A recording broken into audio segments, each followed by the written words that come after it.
Joga hoje, só que pela Liberta, jogo importante contra a LDU, lá na altitude, no Equador. Deixa eu mostrar o provável time do Flamengo para você. Tá aqui no telão. Rossi, Wesley, Léo Ortiz, Léo Pereira e Ayrton Lucas, Pulgar, Gerson e Arrascaeta, Michael, Bruno Henrique e Plata. Plata, que vai jogar em casa, inclusive é muito querido por lá. O Flamengo está se acostumando a vir para cá. Quito, capital do Equador. 2.850 metros de altitude. A cidade da LDU, um dos times mais populares do país. Em 2019, o Flamengo veio aqui e perdeu por 2-1. Em 2021, veio de novo e ganhou por 3-2.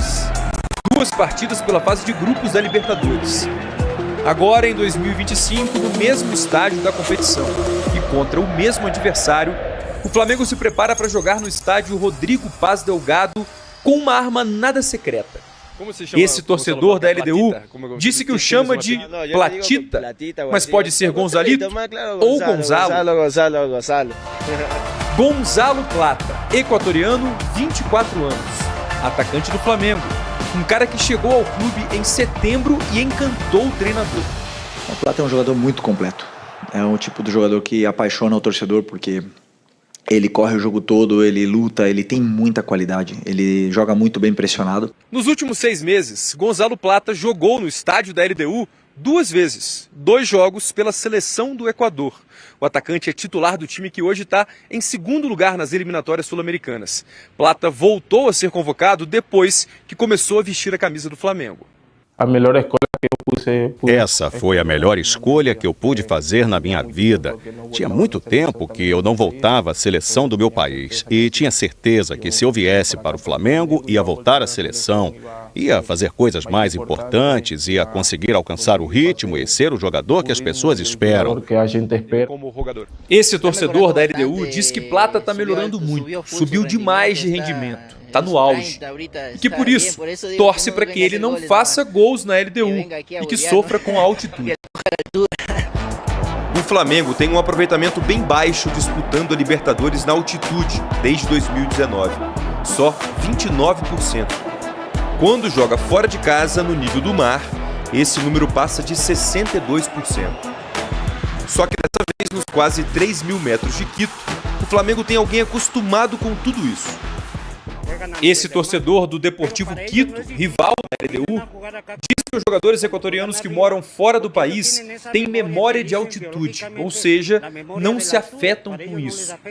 Para ele, Plata é uma grande arma do Flamengo e que o atacante vai estragar a festa da LDU. Nós vamos jogar na festa. Tomara, né? Gente boa, essa aqui. Tem aqui na tela, então, retomando, desde 2019, é tipo o Palmeiras e Cerro, que a gente fala que tem toda a Libertadores, tem Flamengo e LDU também. Em 2019, o 3-1 e depois 2-1. Em 2021, 3-2 para o Flamengo e depois o 2-2. Ou seja, em 2021 consegue o resultado também, todos os jogos ali pela Libertadores, mas consegue o resultado fora de casa. A gente brinca aqui, né, Jailson, como as coisas mudam muito no Flamengo, porque a exigência é sempre de um resultado muito alto, não só do resultado, é a performance como um todo. O que o jogo do Vasco afeta para o jogo da Libertadores ou são coisas separadas no Flamengo?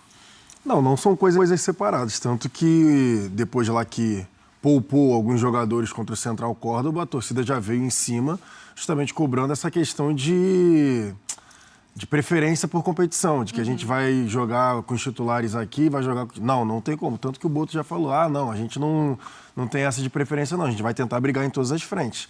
E é isso, acredito assim, empate com o Vasco, tudo bem que é o rival, mas o Flamengo criou lá diversas oportunidades e novamente não conseguiu fazer o gol, né? Não conseguiu marcar. Léo Jardim foi um absurdo. Oi? Léo Jardim foi um absurdo. Não, exatamente, foi um jogo espetacular do Léo Jardim, mas tem tido já, é um problema recorrente, né? A gente já vem falando isso aqui há algum tempo. O Flamengo tem conseguido criar algumas oportunidades, mas às vezes ali a bola não está entrando. Enfim, acho que é uma questão ali, pelo menos está criando, né? Acho que é questão mais de finalização ali da forma correta, um pouco mais de tranquilidade na hora do gol.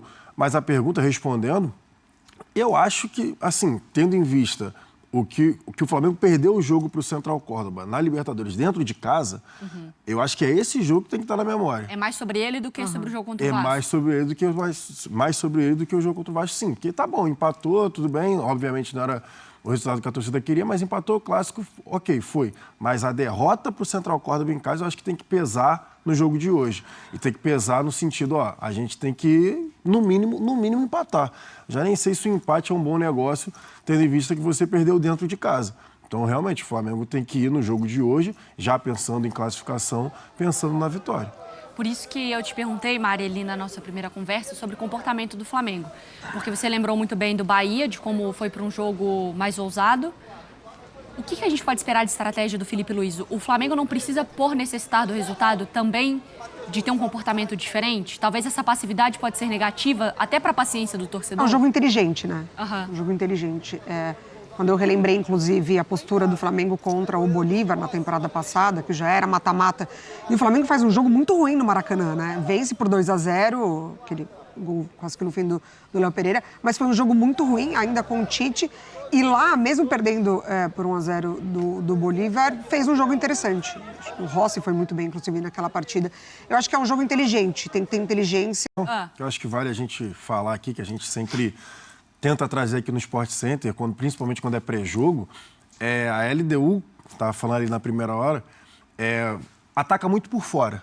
Muitos alas, o Quiones, como eu falei, pelo lado esquerdo, o De La Cruz, né, o De La Cruz da LDU vai jogar, também ataca muito pela ponta, os dois jogadores na ala também atacam muito.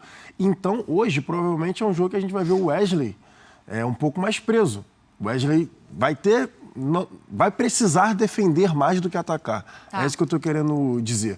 Por isso que eu citei a questão do Varela. O Varela já fez bons jogos pelo lado esquerdo e, defensivamente, o Varela é mais seguro do que o Ayrton Lucas.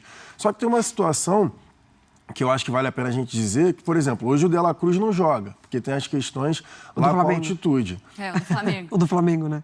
O De La Cruz do Flamengo, isso. O De La Cruz do Flamengo não joga porque tem as questões com a altitude. Então, por exemplo, você já perde o segundo volante que está encaixado com o Pulgar.